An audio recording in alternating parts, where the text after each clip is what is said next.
আপনি কি কখনো মসজিদে ঢুকে পেছনে বসে পড়েছেন, সামনে ফাঁকা থাকলেও? বা কোনো ইসলামী মজলিস দেখে মনে হয়েছে, না, আজ না, পরে শুনব? সাবধান, একটা ছোট সিদ্ধান্ত, কিন্তু আল্লাহর পক্ষ থেকে তার প্রতিক্রিয়া হতে পারে ভয়ঙ্কর। আজকের হাদিসটি আপনার জীবন বদলে দিতে পারে। আবু ওয়াকিদ আল-লাইসি রাদিয়াল্লাহু আনহু বর্ণনা করেন, একদিন আল্লাহর রসূল সাল্লাল্লাহু আলাইহি ওয়াসাল্লাম মসজিদে বসেছিলেন। তার সঙ্গে সাহাবায়ে কেরামও উপস্থিত ছিলেন। ঠিক তখন ৩ জন লোক সেখানে এল। তাদের মধ্যে ২ জন রসূল সাল্লাল্লাহু আলাইহি ওয়াসাল্লামের দিকে এগিয়ে এল, আর একজন পিছন ফিরে চলে গেল। ২ জন কিছুক্ষণ দাঁড়িয়ে থাকল, মসজিদের ভেতরে একটু ফাঁকা জায়গা দেখে সেখানে বসে পড়ল। আরেকজন সামনে আসেনি, পেছনে বসে পড়ল। আর তৃতীয় ব্যক্তি মজলিসে যোগ না দিয়েই চলে গেল। মজলিস শেষ হলে রসূলুল্লাহ সাল্লাল্লাহু আলাইহি ওয়াসাল্লাম সাহাবীদের দিকে তাকিয়ে বললেন, আমি কি তোমাদের এই ৩ ব্যক্তির ব্যাপারে জানাব না? তারপর তিনি বললেন, প্রথম ব্যক্তি, সে আল্লাহর আশ্রয় চেয়েছে, তাই আল্লাহ তাকে আশ্রয় দিয়েছেন। দ্বিতীয় ব্যক্তি, সে লজ্জা বোধ করেছে, তাই আল্লাহ তার ব্যাপারে লজ্জা করেছেন।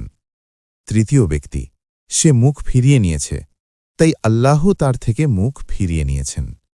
সহিহ বুখারী ৪৭৪, মুসলিম ৬১৭৬, মুসনাদ আহমদ ২১৯৬৬। ভাই ও বোনেরা, এই হাদিস আমাদের কি শেখায়? আল্লাহর দ্বীনের মজলিসে এগিয়ে যাওয়া অর্থাৎ আল্লাহর রহমতের ছায়া, পিছিয়ে থাকা অর্থাৎ নিজেরই ক্ষতি, আর মুখ ফিরিয়ে নেওয়া অর্থাৎ আল্লাহর পক্ষ থেকে মুখ ফিরিয়ে নেওয়া। আজ আমরা অনেকেই ইসলামী ভিডিও স্কিপ করি, ওয়াজ শুনতে আগ্রহ পাই না, নাসিহত এলে এড়িয়ে যাই, কিন্তু ভুলে যাই আমরা যেভাবে আল্লাহর দিকে যাই, আল্লাহ ঠিক সেভাবেই আমাদের দিকে আসেন। আজ আপনি যদি দ্বীনের কথা থেকে দূরে থাকেন, কাল আল্লাহ যদি আপনার দোয়া থেকে মুখ ফিরিয়ে নেন, ভাবুন একবার, কে ক্ষতিগ্রস্ত হবে, আপনি না আল্লাহ? বিচারের দিনে যদি খুবই সামান্য কারণে আপনি আটকে যান, তখন কি হবে? আজকের চ্যালেঞ্জ আপনার জন্য। সামনে সুযোগ পেলে পিছিয়ে থাকবেন না, ইসলামী কন্টেন্ট স্কিপ করবেন না, দ্বীনের মজলিসে উপস্থিত হবেন।